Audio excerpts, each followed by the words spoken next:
Hello सबको आवाज़ आ रही है मेरी? चलिए शुरू करते हैं आज का सेशन। आज हम करेंगे परसेंटेज से शुरुआत। जो आपके एग्ज़ाम होने वाले हैं 2025-26 में रेलवे में, उन सभी के लिए ये सेशन बेहद महत्वपूर्ण है और ऐसा ही सेशन आप ढूंढते भी हैं। हम सीखेंगे कि कैसे हम इन सवालों को कर सकते हैं, क्या इनके कंसेप्ट हो सकते हैं और क्या इनकी ट्रिक्स हो सकती हैं। चलिए शुरू करते हैं। आपसे यही बात है कि भाई आप वीडियो को लाइक और शेयर दबाकर करें और पूरा सेशन देखें, आपको काफ़ी कुछ सीखने को मिलेगा। आप लोग हमारी एप्लीकेशन से जुड़कर कंप्लीट प्रिपरेशन भी कर सकते हैं, जहां पर आपके लिए 3-in-1 ऑफर चल रहा है। क्विक ट्रिक बाय साहिल सर एप्लीकेशन पर क्वालिटी कंटेंट के लिए ही हमें फॉलो करना, अदरवाइज हमारे बैचेस आपके कोई काम के नहीं हैं। अगर क्वालिटी कंटेंट आप चाहते हैं तो ही आप पढ़ें, और रिकमेंड करता हूँ क्विक ट्रिक बाय साहिल सर एप्लीकेशन को। ठीक है, तो एक्सटेंड ऑफर चल रहा है, 31 तक ये वैलिड है, जहाँ पर आपको 15 महीने की वैलिडिटी, और अगर आप कंबाइंड बैच लेते हैं तो कंप्यूटर का बैच फ्री और अन्य बैचेस आपको मिल जाते हैं उसके अंदर। अलग से मैथ का लेना चाहते हो ले सकते हो। आपको क्विक ट्रिक्स बाय साहिल सर एप्लीकेशन पे जुड़ना है अगर आप अपना टाइम दे सकते हो तो, हाँ, पढ़ाई करने के लिए। आइए स्टार्ट करते हैं, पहले सवाल से करना शुरू करते हैं। ये आपके सामने पहला सवाल है। देखिए कि एक संख्या को साथ के साथ बनाना है। सारे सवालों को एक एक करके सारे सवाल बनाते चलेंगे और इस तरह से हम 2024-25 के जितने भी सवाल हैं जो पूछे गए हैं उन्हें कर जाएंगे और काफ़ी कुछ मदद आपको मिलेगी फिर इनसे। ठीक है, चलिए तो क्या बोला जा रहा है भाई कि एक संख्या को 50% बढ़ाने पर इतना प्राप्त होता है। अब 50% अगर आप बढ़ाते हो, 50% यानी कि 1/2, 2 से अगर आप 1 बढ़ाते हो तो 3 हो गया। ठीक है बॉस, 2 से अगर आप 1 बढ़ाते हो तो 3 हो गया। तो इतना प्राप्त होता है, यानी कि ये मैंने 3 बराबर आपका कर दिया 2490 रुपये के। एक रेशो की वैल्यू आ गई 3 अट्ठे 24, 3 तिया 9, 830 रुपया। आपसे बोला जा रहा है कि वो संख्या क्या है। वो हमेशा संख्या जो मूल संख्या होती है वो यही होती है, 1660। तो 1660 आपके कह सकते हैं, रुपए नहीं बोलें तो संख्या लिख दीजिए इसको ना। तो एक संख्या है 1660, ठीक है, 1660। अगला सवाल आपकी स्क्रीन पर है, करके दिखाओ कि एक संख्या में 17% का इंक्रीमेंट कर दिया और 18% का डिक्रीमेंट। जब कभी भी इंक्रीमेंट आ जाए और डिक्रीमेंट आ जाए तो जो हमेशा परसेंटेज जो होंगे ना, अगर आप डिफरेंस की बात करोगे तो परसेंटेज आपस में जुड़ जाएगा। तो जुड़ने के बाद आ रहा है सर 35% का जो अंतर है वह 28 के बराबर है। आपकी जानकारी काफ़ी अच्छी कर देता हूँ कि जब आप 35% के बारे में बात करते हैं तो 5% की वैल्यू तो आपको पता होती है 1/20 फ्रैक्शन में। इसी प्रकार 35% निकालने में क्या हर्ज है, क्योंकि 5 के पहाड़े में 35 जो है वो 7 बार आता है, तो 7/20 हो गया।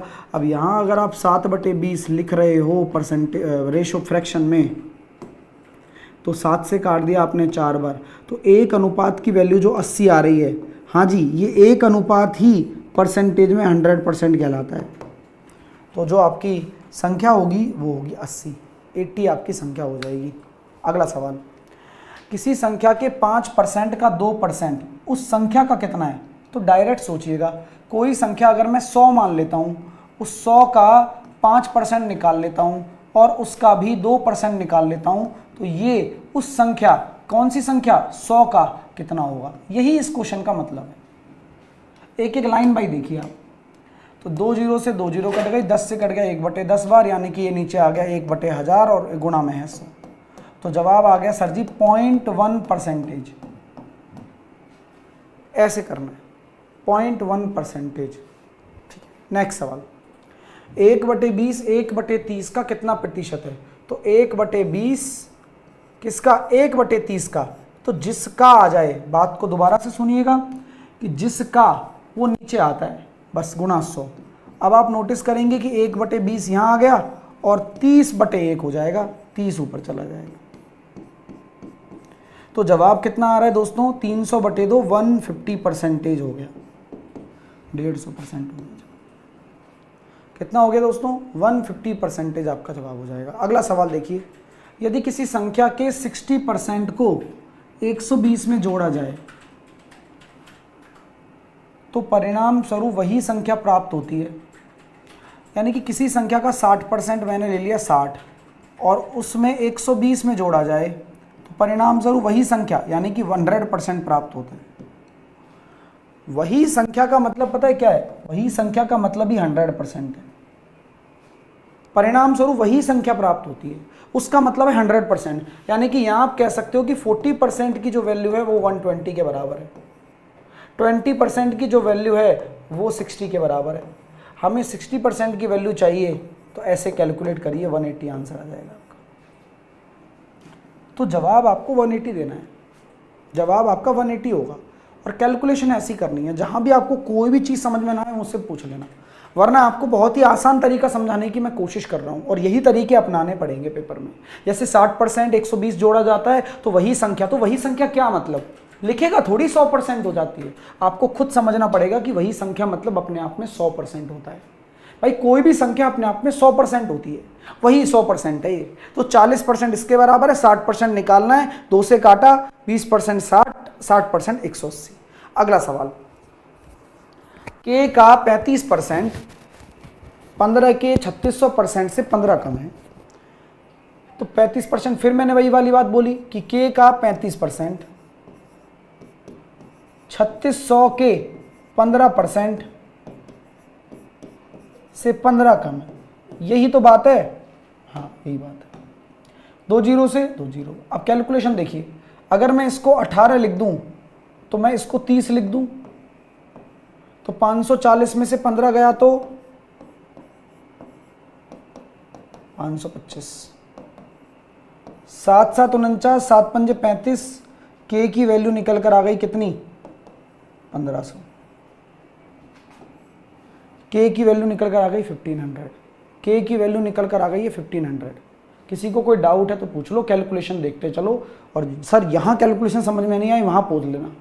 सर यहाँ 15%, ये कैसे कर दिया आपने? देखो दोस्तों, ये भी एक प्रॉपर्टी होती है, जैसे कि 3600% ऑफ 15 लिखा हुआ है, तो क्या इसको मैं लिख सकता हूँ 3600 का 15%? बोलिए हाँ या ना जी, बिल्कुल लिख सकते हो। ये गणित का नियम है कि जब गुणा में होता है तो आप किसी को कहीं भी खिसका सकते हो, कहीं भी खिसका सकते हो। ठीक है, अगला सेम सवाल देखिए, आगे भी आया हुआ है। k का 25%, तो 25% 1/4 होता है। अब देखो 25 का 1200% है, 1200 का 25%, तो अब कितना आसान हो गया। देखो 1200 का 25% यानी कि 1/4 से 10 कम, तो k/4 290, तो k बराबर 1160। 1160।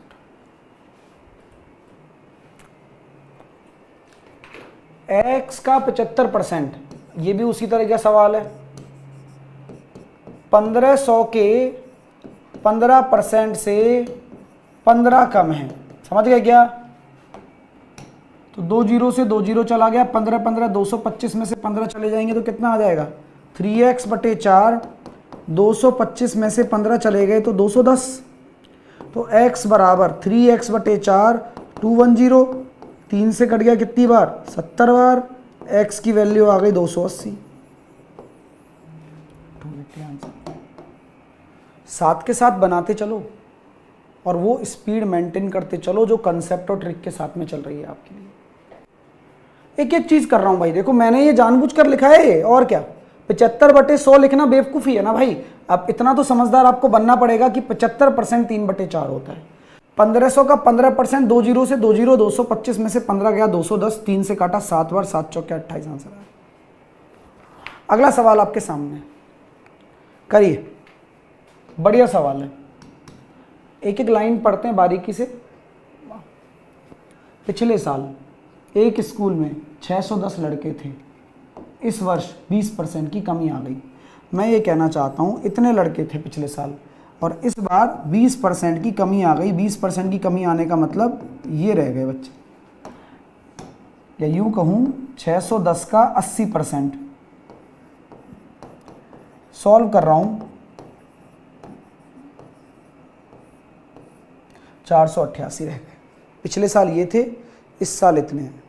इस साल में स्कूल में लड़कियों की संख्या, लड़कों की कुल संख्या का 175% है, तो ये तो इस साल लड़के हैं और इन्हीं लड़कों की संख्या का 175% लड़कियां हैं। मैं कुछ नहीं कह रहा हूँ, क्वेश्चन ने यही बोला है।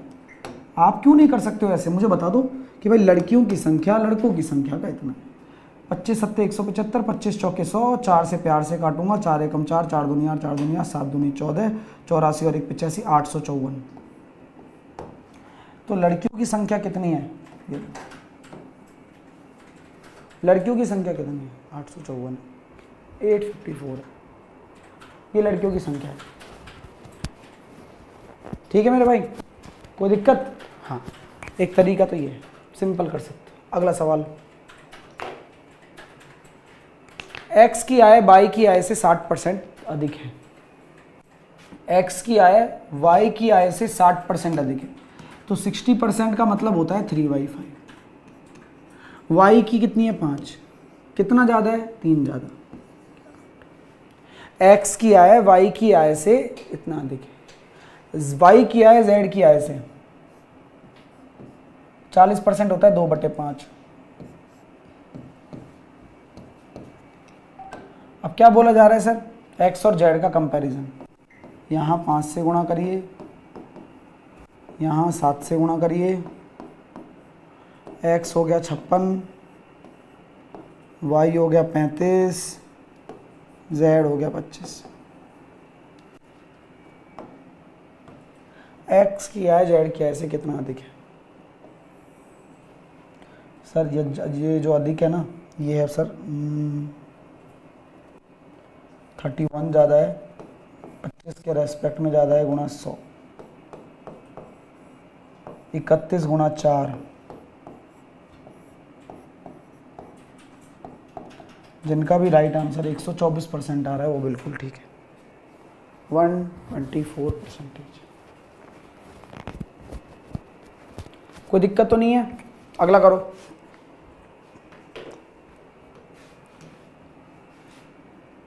P की आय का 20% Q की आय से 10% के बराबर है।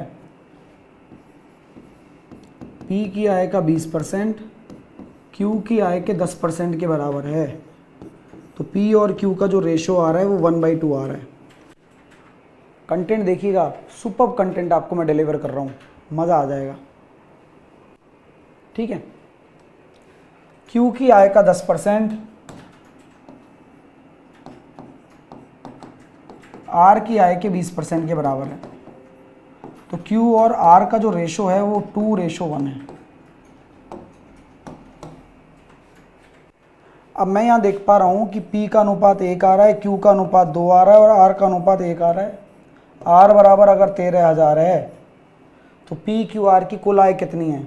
4 रेशो, तो 13,000 गुणा 4, 52,000, 52,000, 52,000। अगला सवाल देखिए, करो जल्दी करो।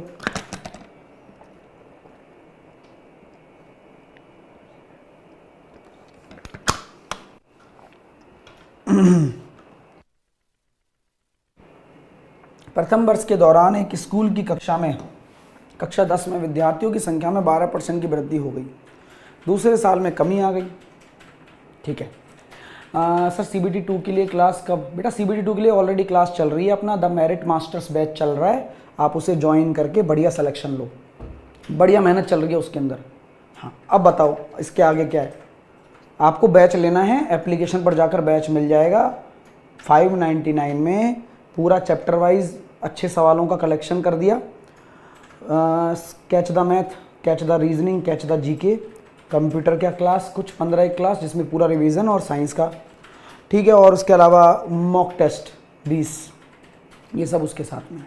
ठीक है, आइए ये देखिए, मतलब ना पढ़ने का बहाना कुछ नहीं है, पढ़ने के बहाने बहुत हैं, वही वाली बात है। हाँ, ये सवाल पर आते हैं, अब छोड़ो, करो भाई। तो देखो क्वेश्चन में कुछ नहीं कहा भाई, कक्षा 10 में इतना है और 12% की वृद्धि हो जाती है पहले साल और दूसरे साल में 9% की कमी हो जाती है, तो भैया इतना हो जाता है 1274।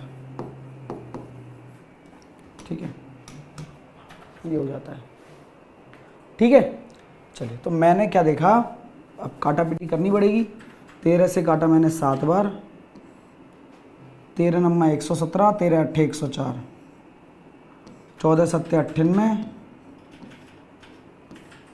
14 अट्ठे 112, तो x की वैल्यू निकल कर आ गई 1250। विद्यार्थियों की संख्या 1250। बढ़िया सवाल है, सक्सेसिव लगाओ, आंसर दो, मस्त, कोई टेंशन नहीं। अगला, 30,000 रुपये को क्रमिक रूप से इतना इतना % बढ़ाया जाता है तो क्या होगा। देखो कुछ नहीं करना है, ऑप्शन से भी कर सकते हो क्या। अगर 30,000 रुपये को बढ़ा रहा है तो कुल प्रतिशत वृद्धि पूछी गई है, तो मैं इस डेटा का यूज़ ही नहीं करूँगा। क्यों? क्योंकि जब मेरे से परसेंटेज दिया हुआ है और मुझे परसेंटेज इंक्रीमेंट पूछा है तो बस, तो क्या, बस 10 प्लस का 20 प्लस का 10 गुणा 20 बटे 100, तो जवाब निकल कर आ रहा है 32। और 32 प्लस का 30 प्लस 32 इंटू 30 बटे 100, ये हो रहा है सर जी 62, 9.6, 71.6। सक्सेसिव लगा देना है 2 बार, सक्सेसिव लगा देना है 2 बार। क्लियर? चलिए, जनवरी में अरुण के वेतन में 20% की वृद्धि हो गई। नवंबर के महीने में उसके वेतन में फिर से वृद्धि हो गई, तो कुल वृद्धि कितनी है, क्या लगाओगे, वही सक्सेसिव परसेंटेज इंक्रीमेंट। क्या बोलते हैं, अच्छी परसेंटेज है तो डायरेक्टली लगा सकते हो ना। तो सर 55 प्लस 7 62। अगला, एक बेलन का लंबवृत्तीय बेलन के आधार की त्रिज्या 30% कम कर दी जाती है और ऊंचाई 224% बढ़ा दी जाती है, तो आयतन क्या होगा। देखो आयतन जो होता है वो डायरेक्टली प्रोपोर्शनल होता है आर स्क्वायर एच के। बेलन में कांस्टेंट तो गया, आर 2 बार है तो 30% की कमी यानी कि 10 से 7, 10 से 7 तो 2 बार हो गया। ठीक है, ऊंचाई बढ़ गई यानी कि 224 बढ़ गई यानी कि 100 से 324।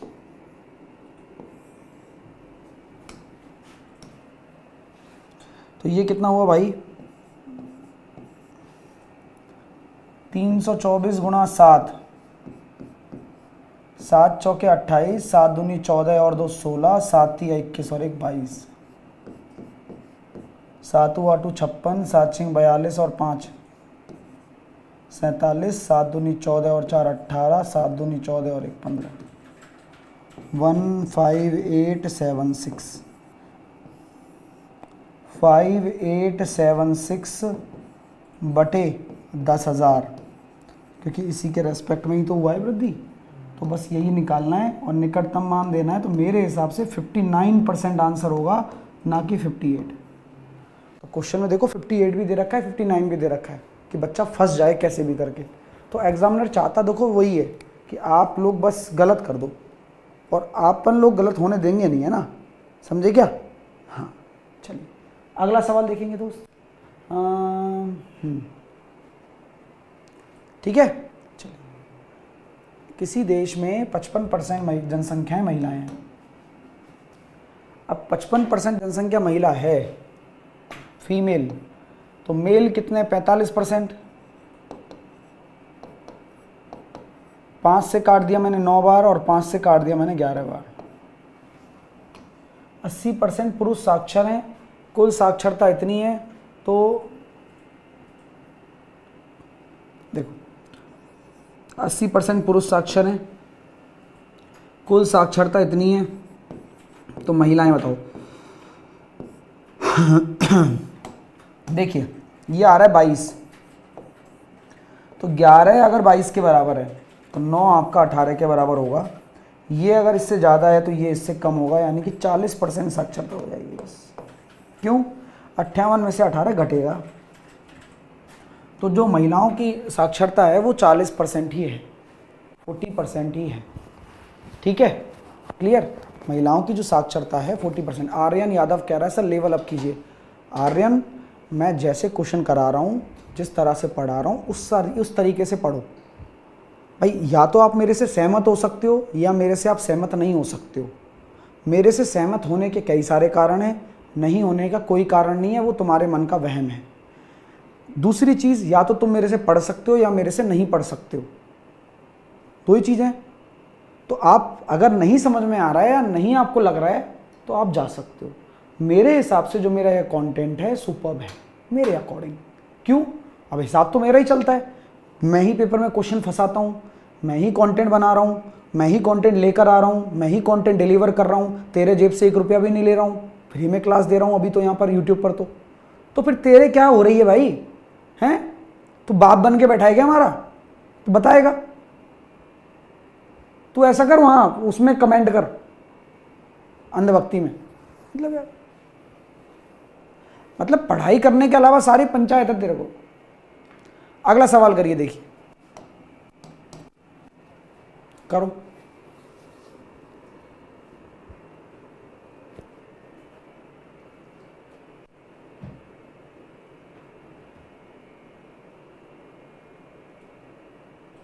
अरे फालतू के लोगों पर ध्यान नहीं देते, इनकी रेड पीटने में मजा आता है मुझे। उतना सा दिमाग उसको भी ढंग से यूज नहीं कर पा रहे हो, जीवन में कैसे आगे बढ़ोगे यार? केवल इकलौता चैनल है जो तैयारी करवा रहा है, ध्यान रखना। आइए, 2 छात्र एक परीक्षा में शामिल हुए, उनमें से एक ने दूसरे से 9 अंक अधिक प्राप्त किए और उसके अंक उनके योगफल का 56% है। तो ऐसा होता है, देखो इसमें उनके अंक उनके योगफल का 56% है। मान लो 56% को मैंने जस्टिफाई कर दिया 56/100, तो इसका सरल अनुपात बनाओ। तो मैंने काटा इसको 4 से 14 बार और 4 से मैंने काटा इसको 25 बार। तो मैं आपसे कहता हूँ 2 छात्र में कोई ये छात्र है, पहला छात्र, और ये दोनों के मार्क है। तो मेरे भाइयों और बहनों, अगर एक के 14 हैं तो दूसरे के अपने आप ही 11 हो जाएंगे, तभी तो 25 बनेगा, और एक के 14 हैं ही। तो इन दोनों का जो अंतर है 3 अनुपात का, वो अंतर आपको 9 अंक दे रखा है। वो दे रखा ना ये कि भाई एक ने दूसरे से 9 अंक अधिक प्राप्त किए, एक बराबर हो गया 3 अंक। अब लो खेल खत्म। तो पूछा क्या जा रहा है भाई? इसके 42 होंगे, उसके 33 होंगे। तो कुल मिलाकर खेल खिलाड़ियों का है। अरे बेटा, मैं किसी पर ध्यान नहीं देता हूँ, मेरे को केवल एक ही चीज़ आती है, मेरा कंटेंट ऐसा दूँ कि मेरे स्टूडेंट सेलेक्ट हो जाएं। इसी चीज़ पे दिन रात फोकस रहता है, और कोई फोकस ही नहीं है। तो आप लोग मस्त रहो, मैं चाहे फ्री पढ़ा रहा हूँ, पेड पढ़ा रहा हूँ, बट मैं कंसिस्टेंट हूँ। मुझे है ना, एक एक दिन का मुझे वैल्यू है, मुझे पढ़ाना है, रेगुलर पढ़ाना है, बच्चों को रेगुलर अपडेट रखना है, बच्चा अपने आप सेलेक्ट हो जाएगा। कुछ नहीं करना है, प्रोसेस लंबा है बट सिलेक्शन वही है, और कोई तरीके से सिलेक्शन नहीं हो सकता, ये समझ लेना आप। अगला सवाल पे ध्यान दो, पढ़ाई करो, अच्छे से करो। मैं तो हर तरह के सवाल लेकर आ रहा हूँ, आपको टेंशन ही नहीं लेनी है। आप लेना चाहते हो तो आपके ऊपर है भाई। वो हम क्या कहें, हम तो आपसे कई बार कह चुके हैं, ढंग से पढ़ना है, बैच लेकर पढ़ाई करो। मेरा वाला कंटेंट शानदार है, यूट्यूब पे प्रैक्टिस करवाता हूँ, जोरदार शानदार है सब, बस आपको पकड़ के चलना है मुझे। आइए बस, अब ये क्वेश्चन को पढ़ो। ईंधन का मूल्य 3 क्रमिक महीनों में 30%, 40% और 30% कम हो जाता है, कम, लेकिन चौथे महीने बढ़ जाता है। तो मूल मूल्य की तुलना में चौथे महीने में ईंधन के मूल्य में कितने प्रतिशत की कमी आई? क्या करोगे भाई? तुमसे दिक्कत हो रही है, सिंपल तरीका बताते हैं। x 30% की कमी 70%, 40% की कमी 60%, 30% की कमी 70% और 50% की वृद्धि 150%। कोई दिक्कत? बस आंख बंद करके गुणा करवा देता हूँ। लो 15 6 की 90, 7 7 49, ये लो आंसर आ गया। 9 9 81, 9 चौके 36 और 8 44.1%। ये क्या है? ये भैया बचा हुआ मामला है। कमी कितनी आई फिर? कमी कितनी आई? 55.9। आप पॉइंट समझिए। जो काम आप अगर फॉर्मूला लगा रहे हो, आप कैसे कर रहे हो, आप फंस गए ना, ज़रूरत क्या थी? ज़रूरत थी एक सही अप्रोच पकड़ में आने की। 44.1% ये अपने पास इस टाइम बच गया है। तो पहले 100 था, इतना बच गया, तो कितने प्रतिशत की कमी हुई? 9 वाला। अप्रोच का फर्क है। सब लोग क्वेश्चन सॉल्व करते हैं, मैं तो ये मानता ही नहीं कि कोई नहीं करता। जो नहीं करता वो तो बाहर वैसे ही है। सब लोग प्रश्नों को सॉल्व करते हैं जो तैयारी कर रहे हैं, बट सेलेक्ट कम क्यों होते हैं या कुछ ही क्यों होते हैं? कारण भैया अप्रोच का फर्क है। अगला सवाल देखेंगे। राहुल अपना मासिक वेतन इस प्रकार बचाता है कि वह 12,000 रुपये म्यूचुअल फंड में निवेश करता है जो उसके वेतन का 15% है। अब यहां से बात पकड़ में आ गई मेरे को कि भैया जो म्यूचुअल फंड का वेतन का जो 15% है वो 12,000 के बराबर है। यानी कि अगर मैं 100% की बात करूं तो मुझे उसका वेतन समझ में आ जाएगा, जो कि मेरे हिसाब से 80,000 रुपये होगा। हाँ सही है। अब बोला क्या जा रहा है? अब 15% खर्चा करवा दिया, 12,000 तो खर्चा हो ही गया। अब बचा कितना? अब 80 में से 12 गया तो कितना बचेगा? 68,000। शेष धनराशि में से 25% बच्चों की शिक्षा पॉलिसी पर, यानी कि 17,000 शिक्षा पॉलिसी पर चला गया। और उसके बाद बची हुई धनराशि यानी कि 51,000 में से वे 10% स्वास्थ्य बीमा पर, यानी कि 5100 रुपया। तो उसकी कुल बचत कितनी है? कुल बचत बता दो भाई। तो भाई ऐसा है, 51,000 में से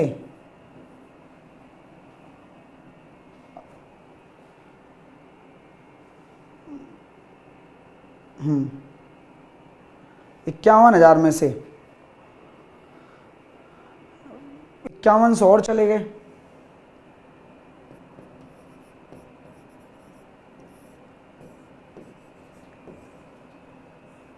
पैंतालीस 900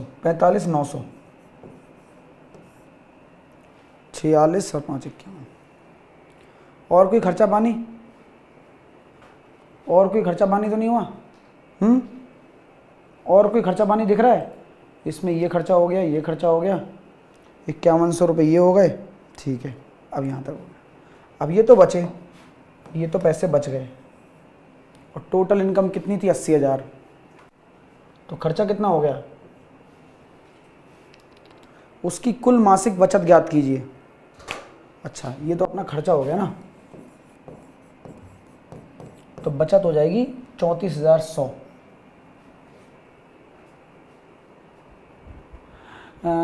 सुमित कह रहा है सर आप यूपीएसआई की तैयारी कराओ ना। तो सुमित, ये आपसे किसने बोला कि यूपीएसआई की तैयारी मैं नहीं करवा रहा हूँ? मेरा तो कोई भी बैच आप लेकर मैथ पढ़ते हो तो यूपीएसआई के मैथ में एक भी नंबर नहीं कटने दूंगा। मैं तो शुरू से ही बोलता आ रहा हूँ। लेकिन उस चीज़ का मैं हल्ला थोड़ी मचाता डोलूंगा दिन भर। आपको पता होना चाहिए कि यार ये टीचर पढ़ाता है, निकल जाता है एग्ज़ाम। बस ये भरोसा ही तो चाहते हैं।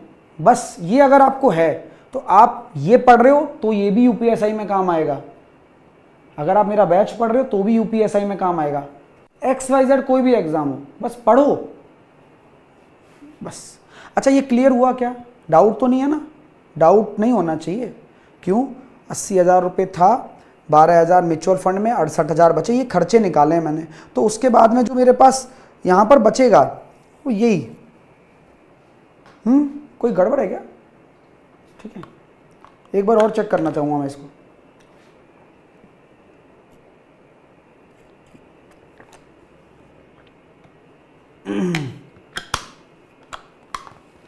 चलिए एक बार मैं और देखना चाहूँगा, कुछ मेरे को थोड़ा सा इसमें वैसा लग रहा है। ठीक है, आंसर आ गया, लेकिन कहना क्या चाह रहा है ये समझ में थोड़ा देखते हैं। राहुल अपनी मासिक वेतन इस प्रकार बचाता है। अच्छा, बचाता है, ओके, अब ठीक है। राहुल अपना मासिक वेतन इस प्रकार बचाता है कि 12,000 रुपये म्यूचुअल फंड में निवेश करता है। गड़बड़ है क्या? 12,000 रुपये म्यूचुअल फंड में निवेश करता है और जो उसके वेतन का 15% है। तो यहाँ पर 15% जो है, अब क्वेश्चन को समझना थोड़ा और इंटरेस्टिंग बनेगा अब ये क्वेश्चन। और तो 100% की वैल्यू 80,000, तो यानी कि उसका जो वेतन है वो 80,000 हो गया। ठीक है, अभी सुनना दोस्तों, 12,000 तो उसने बचा लिए म्यूचुअल फंड में। ये है ना, शेष धनराशि में से 25% बच्चों की शिक्षा पॉलिसी में लगाता है, तो ये बचत है वो, ये जितनी भी हम निकाल रहे हैं। हाँ, तो क्या हम कह सकते हैं, तो बचा कितना हमारे पास 68,000, तो 68,000 का 25% 17,000 किस में लगा दिया, शिक्षा पॉलिसी में। बचा कितना 51,000। ठीक है भाई, ऐसे करना है क्वेश्चन। और 51,000 का 10% स्वास्थ्य बीमा पर, 5100 रुपया बीमा पर, ये इसका आंसर है, सही आंसर। तरीका यही है इसका, ये ऐसे बचाता है। ठीक है दोस्तों, अब लैंग्वेज सही लग रही है, अब थोड़ा ठीक लग रहा है। ठीक है, आप लैंग्वेज पकड़ पा रहे हो, ये ऐसे ऐसे बचाता है वो, तो सारा जो पैसा है ना वो ऐसे जोड़ना है, बचत का। अभी ठीक है, अगला सवाल देखिए। एक आदमी अपने मासिक वेतन का 75% घर के किराए पर खर्च करता है, मतलब उसका घर का जो रेंट जाता है उसके ऊपर खर्च करता है, और वह हर महीने है ना जो भी परिवहन पर होता है इतने रुपए किराने पर खर्च करता है और उतना रुपए बचा लेता है। ठीक है, समझना भाई, मजा आएगा। देखो 653 रुपये, 6229 रुपये और 446, भाई ये भी चलो मैंने लिख ही लिए। आप में से किसी को कोई समस्या है यहाँ तक? भाई मैंने जो ये टुकड़ा टुकड़ा खर्चा था वो सब लिख लिया, जोड़ दिया आपके सामने। कितना बचा भाई? 15 और 3 18, 6 और 4 10 और 2 12, 7 और 6 13, 7328, जो कि किसके बराबर है? तो 25% घर के किराए पर खर्च करता है, तो क्या मैं ये कह सकता हूँ 25% के बराबर है, क्योंकि ये बचा हुआ पैसा है जो ऐसे खर्च कर रहा है। यानी कि अगर 100% की आप बात करोगे,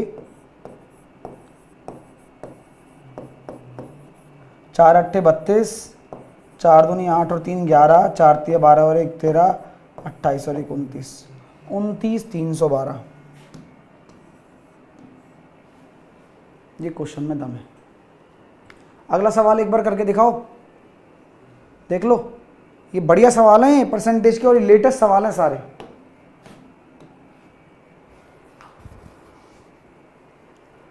एक आदमी अपने वेतन का इतना % अपने घर के किराए पर खर्च करता है, वह इतना वाहन पर, किराने पर, और वही शेष बचाता है। तो सेम वही है 24%, जो अन्य 24% है वो कैसे कैसे हो रहे हैं?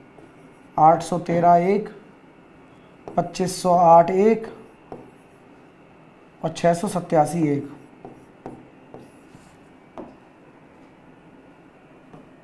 दस और 8 18,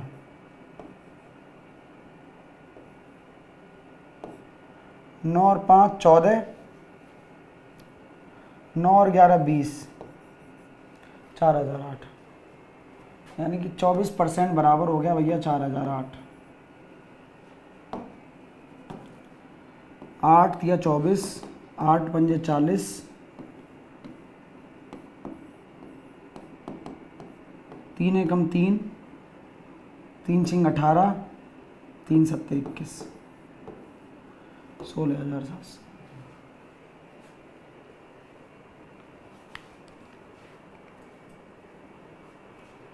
मैं पूरी कैलकुलेशन लेकर चल रहा हूँ। देखिए ये एक्साइज सब इंस्पेक्टर में आया हुआ है 2025 में।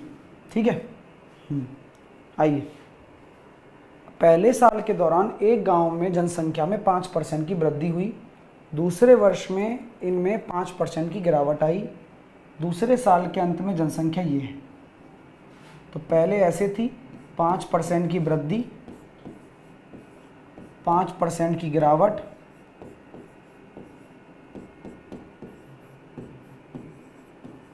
अब ऐसी हो गई, 19 दूनी 38, 9, 19 95, 3, 19 दूनी 38, 21 से कम 21 बचे 4, 21 दूनी 42, 120। एक्स की वैल्यू कितनी आ गई? 96,000। ठीक है,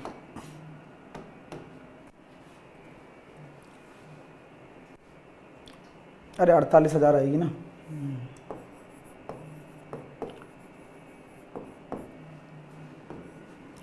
48,000।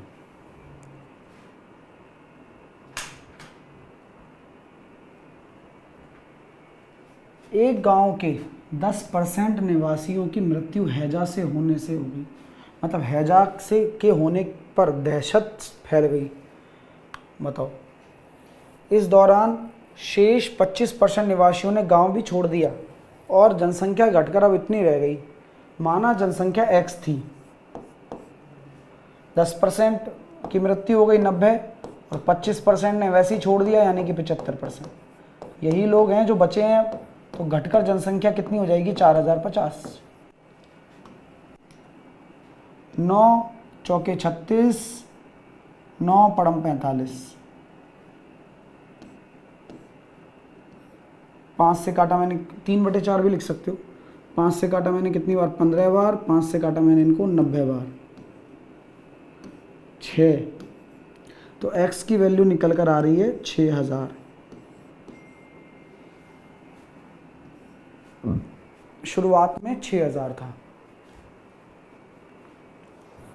केशव को पहले साल में अपनी बिक्री राशि में 4% की वृद्धि और दूसरे साल में 20% की वृद्धि प्राप्त होती है, और इसके साथ में उसकी वर्तमान बिक्री इतनी है, तो 2 साल पहले कितनी थी? ये भी सक्सेसिव है, ये भी सक्सेसिव केस है। क्या करना है? 4% की वृद्धि, 20% की वृद्धि, और वर्तमान बिक्री है 1,56,000। 13 एकम 13, 13 दूनी 26, 13 अट्ठे 104, 120 से कट गया कितनी बार? 100 बार। तो x की वैल्यू कितनी आ रही है? 1,25,000। 1,25,000। अगला सवाल, एक गांव की जनसंख्या प्रति वर्ष 25 प्रति हजार की दर से बढ़ती है। बहुत शानदार सवाल है। 25 प्रति हजार, इसका मतलब है 2.5%। पता है आपको? 25% नहीं है, यही सबसे खास बात है, सबसे खास बात है। और वर्तमान जनसंख्या इतनी है, तो 2 साल पूर्व कितनी होगी? ऐसा है, 1/40 होता है, 41/40 और 41/40, और ये बराबर है 8405 के। और 41 का स्क्वायर होता है 1681, और 1681 से मुझे लगता है 5 बार ही जा रहा है, दिखता है यार, देखना एक बार। 5 एकम 5, 8 पंजे 40, 16 पंजे 80। हाँ बिल्कुल जा रहा है भाई, बधाई हो आपको। ये चला गया 50 बार। बस x की वैल्यू आ गई 80,000।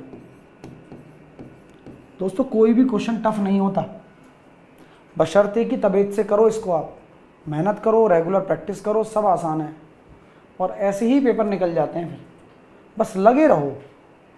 एक चीज़ बहुत ज़रूरी है, लगे रहना। देखिए भाई, वर्ष 1921 में एक कस्बे की जनसंख्या इतनी थी। 2 लगातार दशकों में, यानी कि हर 10 साल की बात हो रही है, इसकी जनसंख्या बढ़ जाती है।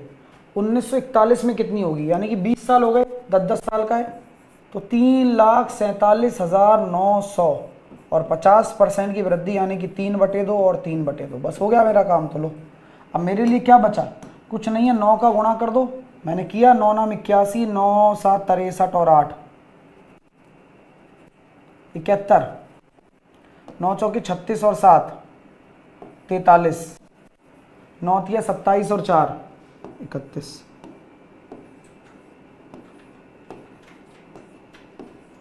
4 सत्ते 28, बचे 3, 4 अट्ठे 32, 4 दूनी 8,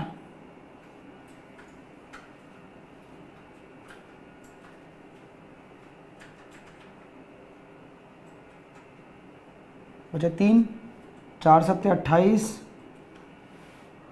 बचे 3, 75,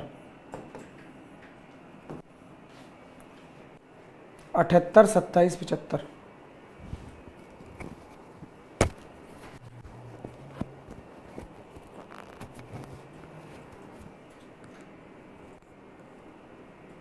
अगला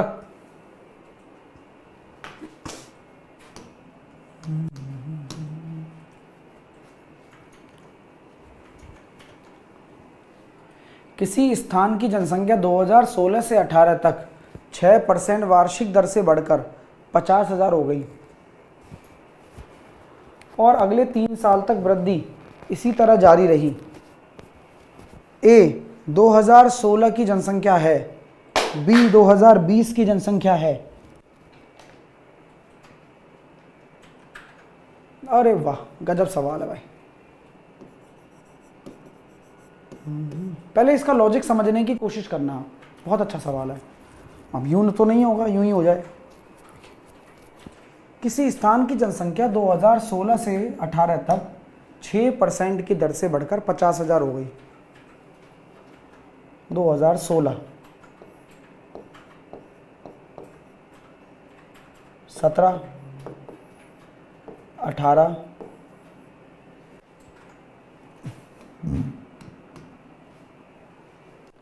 ए जो है वो 2016 की जनसंख्या है। 6% की वृद्धि हो गई, यानी कि 106/100, 106/100, और ये किसके बराबर हो जाएगा? 2018 में 50,000 हो गई। कोई दिक्कत तो नहीं है? अब और बी 2020 में जनसंख्या है 19 और 20, तो यहाँ थोड़ी लंबी जर्नी है। हाँ, क्योंकि ये 2018 की बात है। और अब मैं बी की बात करूं तो बी कितना हो जाएगा? इस 50,000 का 106/100 और 106/100। अगर कोई को दिक्कत हो तो बोलो। तो सर ये बी हो गया इसका मतलब। हाँ, और ए कितना है फिर अपना?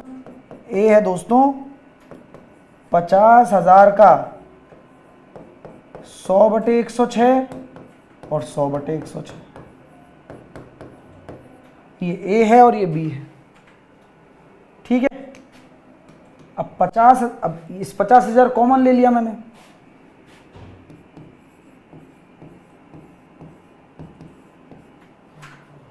है क्या नहीं? क्वेश्चन में देखो यहां दम बनता है बस।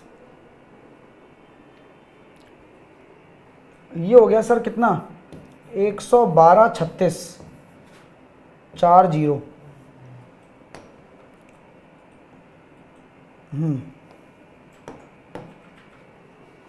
माइनस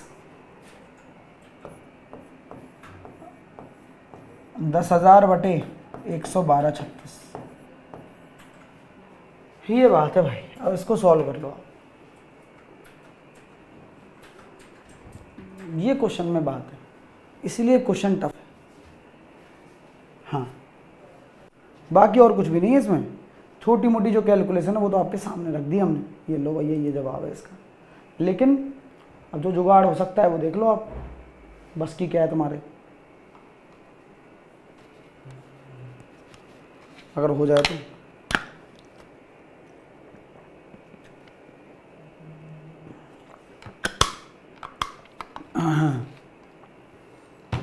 वैसे अगर सॉल्व करें तो कितना आ रहा है? आ तो जाएगा 10,000/112,36। कैलकुलेटर से कर रहा हूँ दोस्तों, है ना।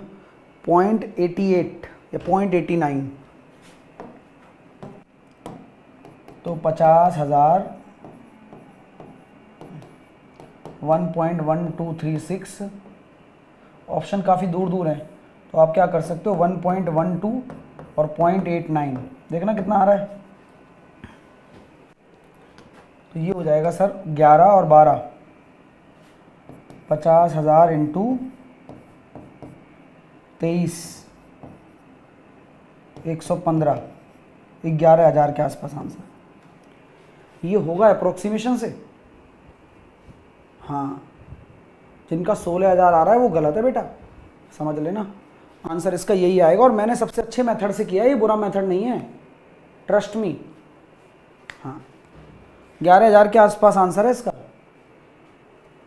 और ये सबसे अच्छा तरीका है जो मैं बता रहा हूँ आपको। आपको कोई डाउट है तो पूछ लो मेरे से, और हाँ, क्योंकि डाउट हो सकता है, डाउट में कोई बड़ी बात नहीं है।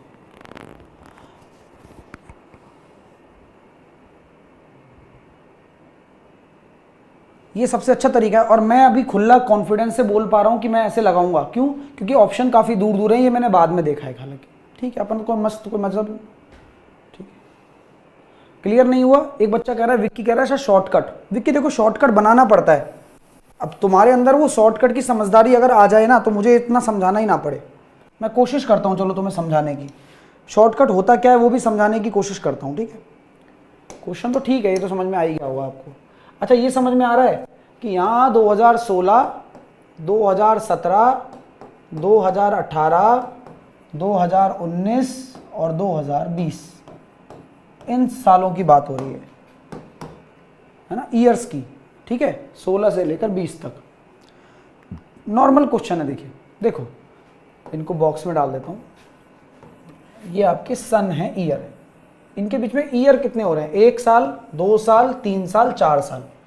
तो पहले तो ये समझ लो कि यहाँ 4 साल की ही बात होगी, मतलब 4 साल का ही यहाँ पर क्राइटेरिया दिया हुआ है। एक चीज़ और बता रखी है कि 2018 में 50,000 है, तो यहाँ एक चीज़ ये दे रखी है दोस्तों कि 50,000 यहाँ है। तो अब आप ये समझ गए होंगे, अच्छा 50,000 बीच का डेटा दे दिया। ठीक है, आगे बोला जा रहा है 2016 का डेटा ए निकालना है अपन को, और 2020 का डेटा बी है। अच्छा, फ्लो ग्राफ समझ में आ रहा है? फ्लो ग्राफ समझ में आ रहा है? पहले फ्लो ग्राफ समझ लो। सबके लिए 6% की दर है, 6% की दर। पहले फ्लो ग्राफ समझ लो, पहले फ्लो ग्राफ है एक तरीके से। ये क्वेश्चन का फ्लो ग्राफ क्या कहता है? 2016 से 20 तक का डेटा है, बी 2020 में है, और ए जो है वो 2016 में है। यही तो बात कर रहा हूं।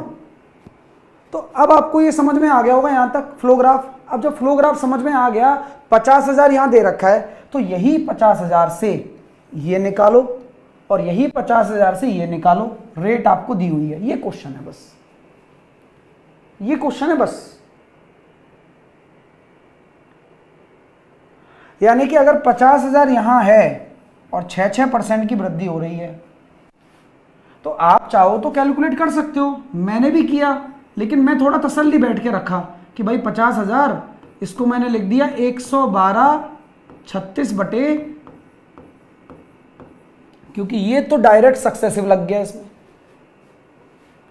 अब ये निकालना है तो ये यहां से ही तो लोगे 106/100, 106/100 ये इस साल के लिए, ये इस साल के लिए, और ये 50,000 के बराबर करोगे तो ए कितना हो जाएगा? अच्छा, ए के लिए ये 50,000 गुणा 100, 10,000 बटे 112/36, 112/36। यही तो मैंने किया था। देखो ना, मैं कहाँ दिखाऊं, मिटा दिया। बी बड़ा है, इसमें से ये घटाना है, तो बस 50,000 फिर कॉमन आ गया बाहर। अब जब कॉमन आया तो वो तो मुझे पता लग गया कि 1.1236 है, और ये लमसम आ गया था 0.8889। इसका जो डिफरेंस आया उससे अपना 11,000 के आसपास आंसर आ रहा है, 11,680 के आसपास। ये ऑप्शन ये करा है मैंने, कैलकुलेशन पूरी भी कर सकते हो। हाँ। अगला सवाल देखिए,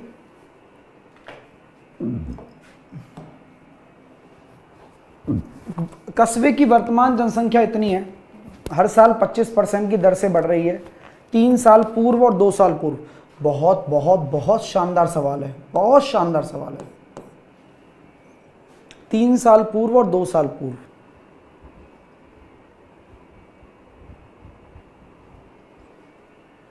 जब कभी भी पूर्व की बात आ जाए, पूर्व का मतलब होता है एगो, ऐसी चीज बताऊंगा मजा आ जाएगा। 25% की दर है, 4 से 5, 4 से 5, 3 साल की बात है ना।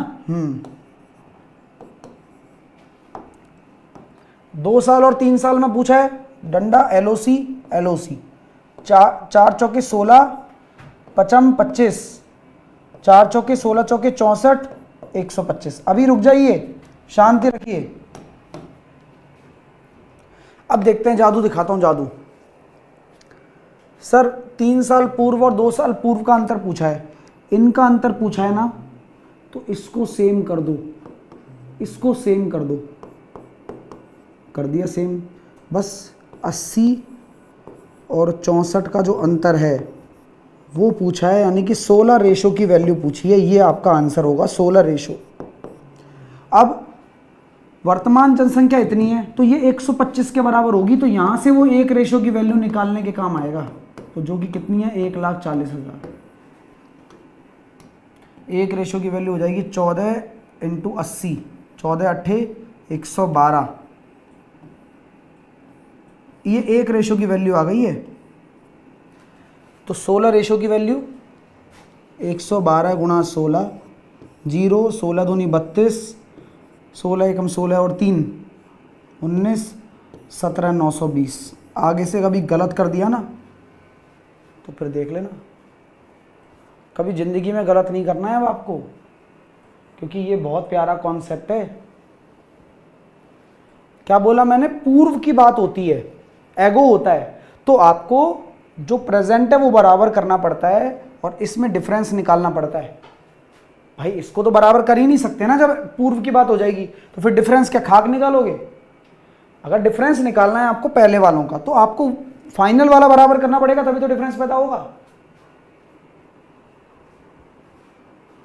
अगला करो, इसी तरह का सवाल है, मैं तो सिखाकर भेजता हूं भाई, मेरा काम ही यही है। आओ, जो पढ़ेगा वो आगे जाएगा, जो नहीं पढ़ेगा वो यहीं रह जाएगा। करो आगे। देखो 25% यानी कि 4 से 5, 4 से 5 और 4 से 5। एलओसी डाल दी, एलओसी डाल दी, 16, 25, 64, 125। 2 साल पूर्व 3 साल पूर्व, इसको बराबर करना है, बराबर कर दें। 80 और 64 का फर्क आ रहा है, 16 ही आंसर आएगा, 16 रेशो। यहां 125 किसके बराबर होगा? 1,80,000 के। 1 रेशो की वैल्यू 18, 8, 18 अट्ठे 144। 16 का गुणा कर दो तो 4 इकाई का अंक एक ही ऑप्शन है, 4 इकाई का अंक एक ही ऑप्शन है। कितना जल्दी कर दिया बताओ? इतना जल्दी होता है, आप बस प्रैक्टिस करके चलो ना, ऐसे ही जल्दी होता है। इसी को ही कंसेप्ट बोलते हैं, इसी को ही ट्रिक बोलते हैं। अब कोई अड़ तो जाए तुमसे, कौन अड़ेगा? क्वेश्चन 1 नंबर है, क्वेश्चन में कोई कमी नहीं है। अगला सवाल देखिए आप, सुधा का व्यय, सुधा का जो खर्चा है ना, उसकी बचत से 125% ज्यादा है। सुधा का जो खर्चा उसकी बचत से 125%, 125% पता है कितना होता है? 5/4। तो बचत अगर 4 है तो ये 9 हो जाएगा। तो इनकम कितनी है? 13। तो उसका व्यय 6% कम हो जाता है और बचत इतनी बढ़ जाती है, ये प्लस में। तो आय में क्या होगा? सिंपल निकालना, डायरेक्ट।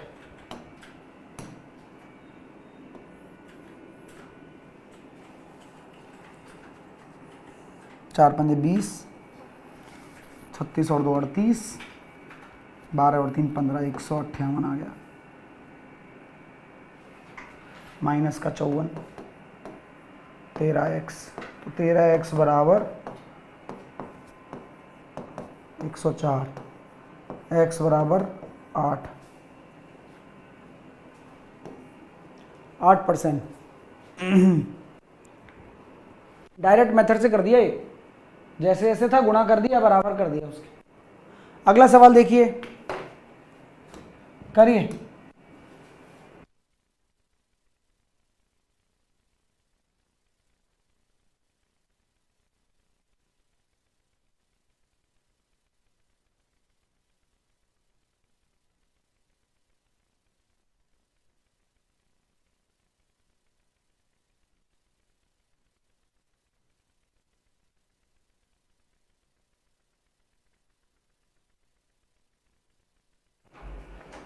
एक व्यक्ति अपनी आय का 30% बचाता है।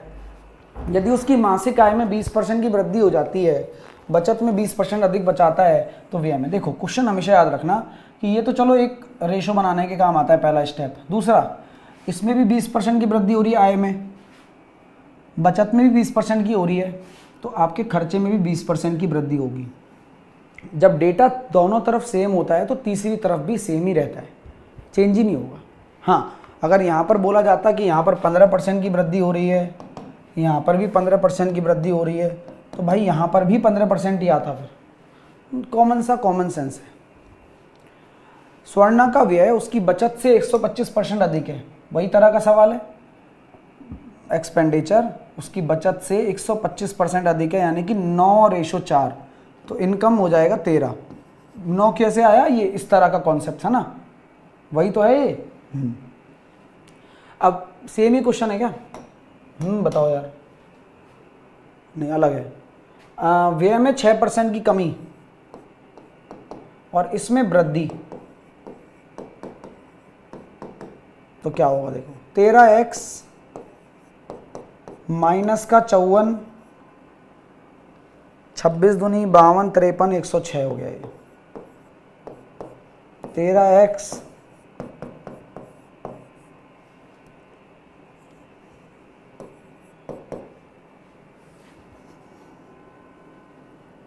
52, x बराबर 4%। ये बढ़िया यार, 4% आंसर आ जाएगा।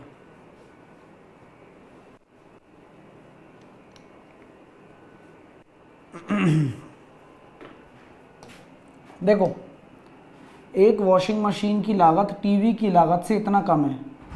मैंने लिखा वॉशिंग मशीन, मैंने लिखा टीवी। टीवी अगर 5 का है तो वॉशिंग मशीन 1 की है, 40% कम। ये उसकी कॉस्टिंग है। वॉशिंग मशीन की लागत 81% बढ़ जाती है, टीवी इतना, तो खरीद कितने रहे हो आप? 5 वॉशिंग मशीन, ये आपकी क्वांटिटी है, और 4 टीवी। तो टोटल रेवेन्यू का रेशो कितना आ जाएगा? 5 एकम 5, 5 चौके 20, यानी कि ये आ गया 1:4। अब आगे बात करो। अब बोला जा रहा है कि टीवी की लागत 81% बढ़ जाती है,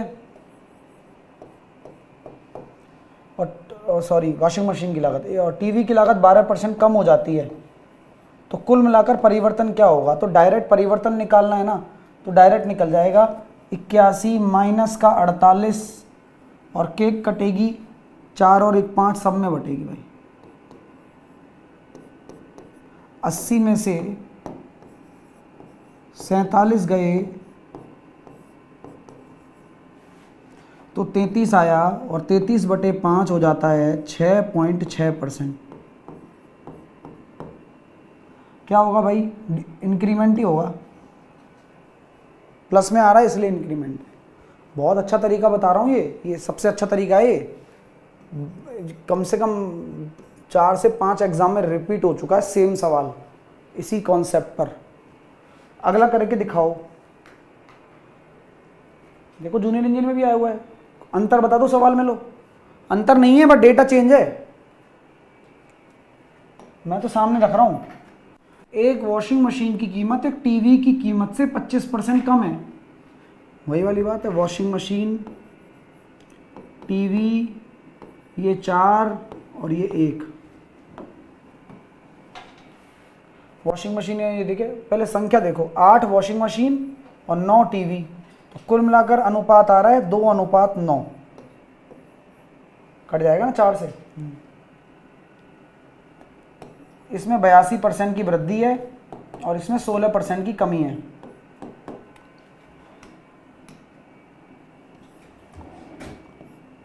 (164 माइनस 144) ये बचा 20 और केक कटेगी तो 20 बटे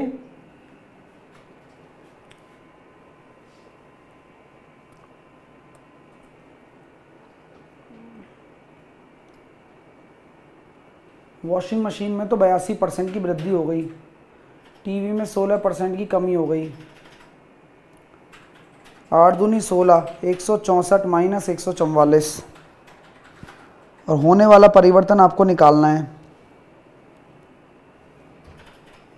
3 होगा सर है। अच्छा, सॉरी।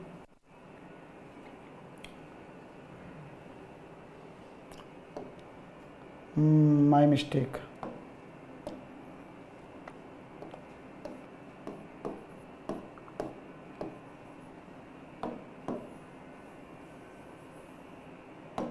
चार अनुपात 3,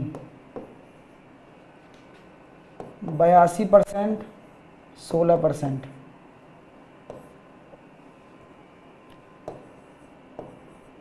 (328 माइनस 48) 280 बटे 7। क्या गड़बड़ है भाई, दोबारा करना पड़ेगा मेरे को भैया। कभी भी आपसे क्वेश्चन गलत होने लगा है ना तो दोबारा से बिल्कुल स्क्रैच से आ जाओ दोबारा।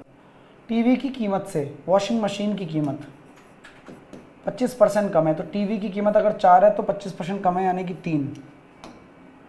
संख्या 8 तो वॉशिंग मशीन है और 9 टीवी हैं। 24 और 36, हाँ गड़बड़ कर रहे थे ना, 12 दूनी 24 और 12 तिया 36। अब ठीक है, ये हो गया सर। 82 की वृद्धि हो रही है, गुणा करना है, और 16 की कमी। 164 माइनस 48, 14 में से 8 गया तो 6, 116 बटे 5। अब आया आंसर कुछ दमदार सा, 23.2।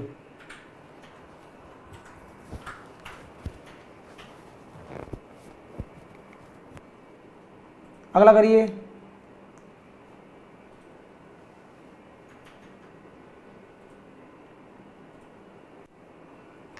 अरे फिर से आया हुआ सवाल है, लो ये भी निपटा दो। चलो, टीवी की कीमत में 40% कम है, तो 40% होता है 2/5, 5 से 2 कम यानी कि 3। तो वॉशिंग मशीन टीवी 5 से 3 2 कम यानी कि 3। वॉशिंग मशीन में 64% की वृद्धि हो जाती है, टीवी में 20% की कमी हो जाती है। 4 तिया 12, 6 तिया 18 और 1 19, माइनस का 100, 92% बचेगा और बटे 8 है। अभी रुक तो जाओ, है कितनी संख्या? 5 वॉशिंग मशीन है और 7 टीवी हैं। तो ये हो गया सर जी, 5 से 5 कट गया, 3:7। अब ठीक है, तो 64% यहाँ हो गया और 20% की कमी यहाँ हो गई।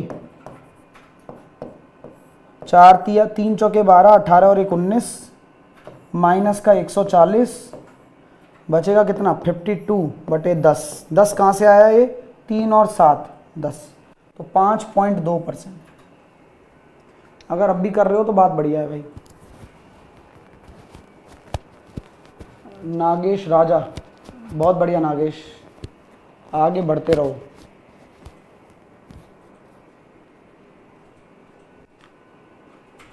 नेक्स्ट सवाल, उड़ीसा एसएससी में आया हुआ सवाल है, मेंस में। अशोक को एक परीक्षा में अधिकतम अंकों का 30% मिला और वह 10 अंकों से फेल हो गया। मान लो उसको 30% मिला और 10 अंक मिल जाते तो अशोक पास हो जाता, बावला हो जाता पास होकर। और हरि जिसने वही परीक्षा दी उसको कुल अंकों का 40% मिला लेकिन वो बोल रहा है कि मेरे तो पासिंग मार्क्स से 15 अंक ज़्यादा आए हैं, तो उसके अगर 15 अंक कम आ जाते तो भी वो पास हो जाता। हाँ, क्योंकि उसके ज़्यादा थे ना, और 15 कम भी होते तो भी पास था। तो 10% बराबर किसके है? 25 अंक के। अभी सुनो, तो ये 10% की वैल्यू है, ये 25 नंबर। आपसे पूछा गया है कि पास होने वाले अंक कितने हैं, तो 30% में 10 जोड़ दो। तो अगर मैं 30% निकाल दूं यानी कि 75, और उसमें मैं 10 जोड़ दूं तो यानी कि 85। तो 85 नंबर ऐसे हैं जो पास करवाएंगे, 85 नंबर हैं जो पास करवाएंगे आपको। अगला सवाल, दो उम्मीदवारों के बीच में एक चुनाव में एक को कुल वैध मतों का 55% मिला और 20% मत इनवैलिड थे, यानी कि 100% वोट थे जिसमें से 20% इनवैलिड हो गए, तो 80% है, और कुल वैध मतों का 55% बता रहा है। यदि कुल मतों की संख्या 7500 है तो डायरेक्ट लेके चलो ना, तो 7500 है, उसमें 80% आपके वैलिड हैं, और उसमें एक को 55 मिले, दूसरे को 45 मिले होंगे। तो जीतने वाले ने कितने मतों से बहुमत जीता? बहुमत कितने चुनाव से जीता? तो ऐसा है, सुनो, एक को 55 मिले है ना, दूसरे को 45, तो जीत हार का अंतर आएगा बहुमत के लिए। यहां पर हमारे अकॉर्डिंग 600 वोटों से चुनाव जीता है, बस मात्र 600 वोटों से चुनाव जीता है। हाँ, अरे यार तुम यार सब समझदार हो यार, तुम सारे के सारे एक साथ समझदार हो जाओगे तो फिर कैसे पार पड़ेगी मेरी यार। मैं तो टिक ही नहीं पाऊंगा तुम्हारी दैविक शक्तियों के सामने। क्या कर रहे हो तुम? 750 दे रहे हो आंसर।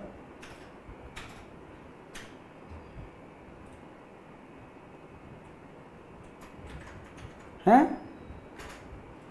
आलोक राज सिन्हा, आप गलत हैं। आलोक राज कुटाई हो जाएगी, समझ रहे हो भाई? समझे हो? बहुमत पूछा गया है कि कितना बहुमत प्राप्त हुआ, तो बहुमत 10% का प्राप्त हुआ है। नेक्स्ट, दो उम्मीदवारों के बीच एक चुनाव में 75% मतदाताओं ने अपना मत डाला। ये इतना याद हो गया, और ये लेटेस्ट सवाल हो रहा है, और ये पिछले 25 सालों से आ रहा है, जब से हम पैदा भी नहीं हुए हैं, जब हमने समझना शुरू किया। पैदा तो हो गए थे। चलिए, दो उम्मीदवारों के बीच एक चुनाव में, और अभी भी आ रहा है, 75% मतदाताओं ने अपना मत डाला। तो मान लो मैं एक्स मतदाता एक्स हैं, 75% ने अपना मत डाला है, जिसमें से 98% आपके वैलिड वोट हैं। बोला क्या गया, एक उम्मीदवार को इतने वोट मिले, जो वैलिड वोट का इतना है, तो वैलिड वोट का इतना है, वो एक उम्मीदवार को इतने वोट मिले, ये वैलिड वोट है, उसका 75% इतने के बराबर है। तो नामांकित मतदाताओं की संख्या कैलकुलेशन करनी, 9 से काटेंगे, 9 एकम 9, 9 दूनी 18, 9 नाम 81,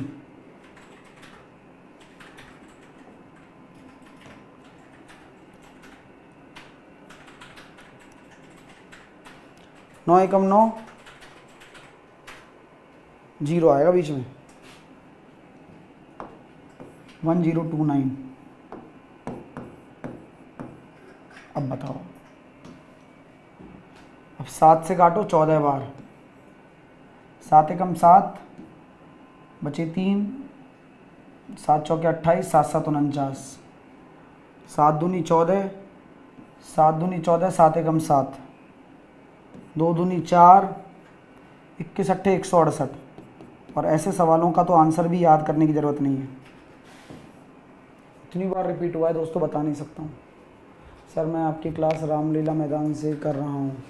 बहुत बढ़िया भाई, करो, क्लास मत छोड़ो बस। सर कल का प्रोटेस्ट में आप नहीं गए क्या? बेटा मैं नहीं गया था, फैमिली को इमरजेंसी थी। अब शाम को देखा तो प्रोटेस्ट ही खत्म हो गया है।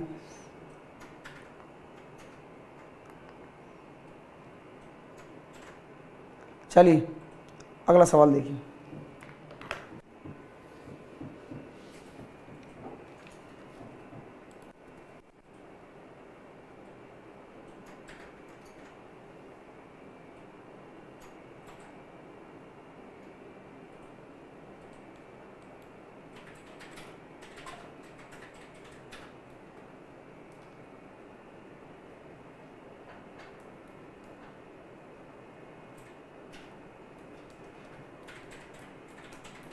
करो।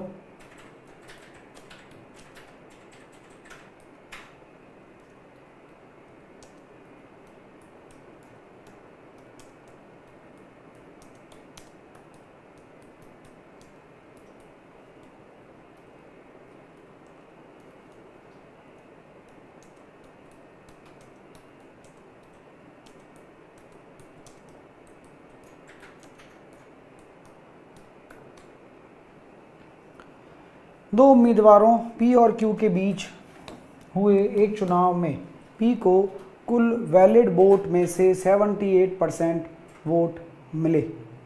यदि निर्वाचन क्षेत्र में कुल मतों की संख्या इतनी थी और 10% मतदाताओं ने अपने मत नहीं डाले और 15% इनवैलिड हो गए तो Q को, अच्छा देखो 7 लाख मतलब 75,56,000 कुछ भी मान लो आप, तो 10% ने अपने वोट नहीं डाले तो 90% वोट डले हैं और उनमें से भी 15% इनवैलिड हो गए हैं तो 85% वैलिड हो गए हैं।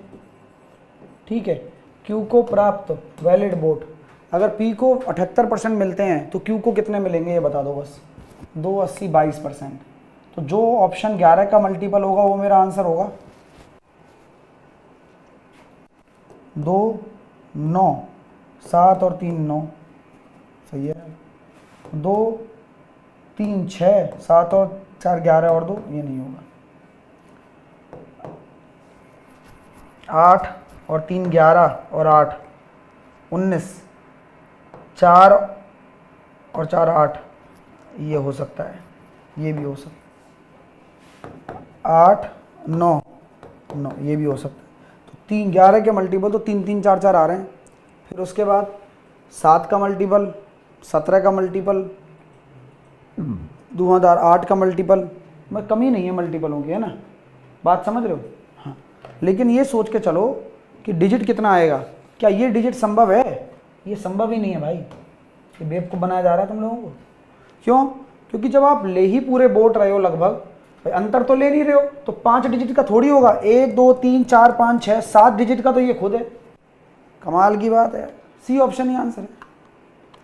हाँ, आया हुआ सवाल है, मैं खुद घर नहीं बना रहा हूँ इनको, मतलब करने वाला सवाल थोड़ी है ये, हैं, बेवकूफ़ बना रहे हैं हमें। अगला करो।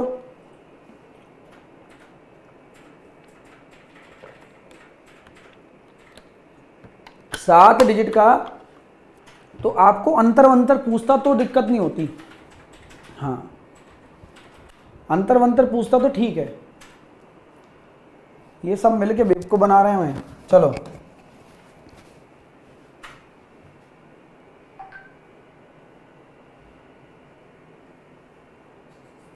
चलिए,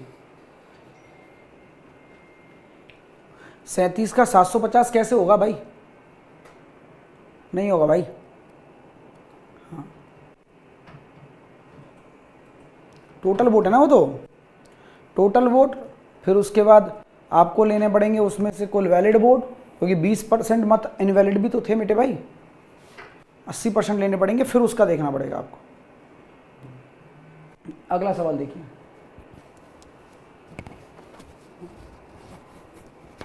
दो उम्मीदवारों के बीच में हुए एक चुनाव में Y% मतदाताओं ने मत नहीं डाला। बहुत तगड़ा, अच्छा सवाल है, बहुत तगड़ा। देखिए, और आराम से करेंगे अपन, टेंशन ही नहीं लेते सवालों की, ये सवाल आसानी से हो जाते हैं। देखो, दिमाग लगाना पड़ता है बस। दो उम्मीदवारों के बीच हुए चुनाव में Y% मतदाताओं ने मत नहीं डाला है ना, मना करते नहीं डालेंगे हम।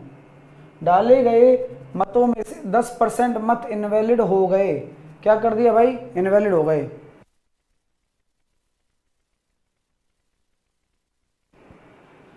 डाले गए मतों में से 10% इनवैलिड हो गए, चलो मान लिया। जबकि सभी वैलिड मत दोनों उम्मीदवारों में किसी में से एक के पक्ष में पड़े। जिस उम्मीदवार को कुल वैलिड मतों का इतना मिला, अब यहां से केस शुरू होता है। किसी उम्मीदवार को अगर इतना मिला है तो दूसरे को कितना मिला होगा? वैलिड वोट का है, वैलिड वोट का। जल्दी बताओ दूसरे को कितना मिला होगा? जल्दी बताओ, जल्दी बताओ, जल्दी बताओ, जल्दी बताओ, जल्दी बताओ। अगर किसी को इतना मिला है या जीतने वाले को इतना मिला है वैलिड वोट का, तो हारने वाले को कितना मिला होगा? तो सर देखो, ये हो गया अपना 25, 625 40.625। अच्छा ये बता दो जीत हार का अंतर कितना आ गया? अरे वाह 18.75 आ गया। अच्छा 18.75 होता कितना है? 3/16 होता है फ्रैक्शन में। क्या बात कर रहे हो यार? हाँ, अब क्या कहना चाहते हो आप? मैं ये कहना चाहता हूँ कि उस चुनाव में मतदान करने के लिए लोगों की संख्या 16,000 ऑलरेडी दे रखी है आपको कि 16,000 लोग मतदान कर सकते हैं। उसमें से y% ने करा ही नहीं है, तो y% ने अगर करा नहीं है तो 100 में से y घट गए, इतने लोगों ने किया है, और उसमें से 10% इनवैलिड हो गए, तो 90% वोट डले हैं। सही बात है, सही बात है। और 2484 मतों से निर्वाचित घोषित कर दिया, यानी कि जीत हार का अंतर कितना है? 3/16 है, और वही किसके बराबर है? 2484 के। ये पूरी लाइन आपको समझ में आनी चाहिए बस। मेरा तो खेल खत्म यहाँ पर, मैंने तो समझा दिया, क्योंकि जीत हार का अंतर है, तो जीत हार का अंतर ले लूंगा। 3/16 जीत हार का अंतर है मेरे लिए, खेल खत्म। और देखो 16 से प्यार से चुपचाप से कट गया, देखो 1000 बार, और 3 जीरो से देखो फ्री में कट गए, देखो 3 जीरो, 2 जीरो, 3 जीरो और 1 जीरो। अब काट लूंगा 9 से, तो 9 दूनी 18 बचे 6, 9 7 63, 9 6 54, 3 से काट दूंगा, 3 नाम 27, 3 दूनी 6, 92 आ गया। 100 में से y घटाऊंगा, 92 कब आएगा? y होगा जब 8%।